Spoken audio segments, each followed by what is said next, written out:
সংশোধনের জন্যে প্রয়োজন দৃঢ় সংকল্প।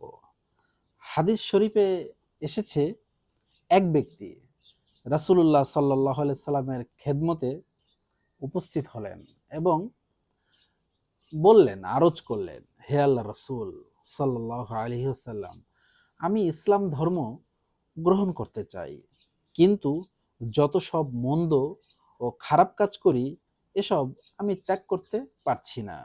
রাসূলুল্লাহ সাল্লাল্লাহু আলাইহি ওয়াসাল্লাম বললেন, মিথ্যা কথা ছেড়ে দেওয়ার অঙ্গীকার করতে পারবে? কি বললেন? প্রশ্ন করলেন যে, তুমি মিথ্যা কথা ছেড়ে দেওয়ার অঙ্গীকার করতে পারবে? সে বলল, জি হ্যাঁ, পারবো। এই অঙ্গীকার করে খুশি মনে ইসলাম গ্রহণ করে ওই ব্যক্তি চলে গেল। এরপর থেকে যখনই গুনাহর ইচ্ছা অন্তরে জাগত, তখনই তওবার কথা মনে করে সেটা থেকে বিরত থাকত। যখনই শরাব পান করার ইচ্ছা হতো, তখনই সে ব্যক্তি মনে মনে ভাবত, যদি এই কাজটি করি তাহলে কি তা গোপন থাকবে? থাকবে না। বাঁচার জন্য হয়তো আমাকে মিথ্যা বলতে হবে, এতে অপমানিত এবং লাঞ্ছিতও হতে হবে। এভাবে যখন চুরি করার কুধারণা জন্মাতো, তখন এই ধারণা করত যে এই কুকর্ম তো গোপন থাকবে না, ফলে সমাজে লজ্জিত এবং অপমানিত হতে হবে।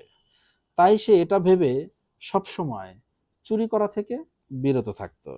সবশেষে জিনায় অর্থাৎ ব্যভিচারে লিপ্ত হওয়ার ইচ্ছা করলো, আর ঠিক তখনই তার এই কথা স্মরণ হয়ে গেল যে যদি অপকর্ম প্রকাশ পেয়ে যায় তাহলে তাকে চরম লজ্জিত এবং অপমানিত হতে হবে। কারণ আমি যে মিথ্যা কথা না বলার অঙ্গীকার করে ঈমান গ্রহণ করেছি, কাজেই এই অঙ্গীকার আমাকে রক্ষা করতে হবে। শেষ পর্যন্ত এই অঙ্গীকারই হয়ে গেল তার গুনাহ থেকে বেঁচে থাকার প্রধান হাতিয়ার। এভাবে সকল গুনাহ ও পাপকর্ম বর্জন করে দিল। এতে সে ৩টি মারাত্মক গুনাহ থেকে রক্ষা পেল। ভোরে রাসূলুল্লাহ সাল্লাল্লাহু আলাইহি সাল্লামের খেদমতে হাজির হয়ে আরজ করল, মানে সকালবেলায়, হে আল্লাহ রাসূল, আপনি একটি মন্দ কাজ পরিত্যাগ করার কথা আমাকে বলেছিলেন, কিন্তু এর বরকতে এখন সব মন্দ কাজই ত্যাগ করা হয়ে গেছে। সুবহানাল্লাহ। তাহলে দেখেন, মিথ্যা আসলে এটা মানে এত বড় একটা কবিরা গুনাহ, মানে মিথ্যা কথা বলা। অনেক মানুষ আমাদের মাঝে এরকম আছে, দেখবেন বিনা কারণে বিনা প্রয়োজনে তারা কথায় কথায় মিথ্যা কথা বলে। মানে হুজুর সাল্লাল্লাহু আলাইহি সাল্লাম এক হাদিসে বলেছেন যে 4টা কবিরা গুনাহ হইতেছে সবচেয়ে ভয়াবহ।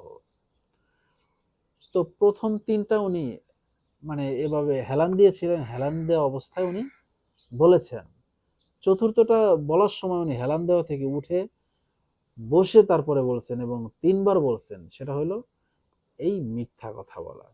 তো আসুন আমরা মিথ্যা কথা বলা পরিহার করি। আল্লাহ তাআলা তৌফিক দিন।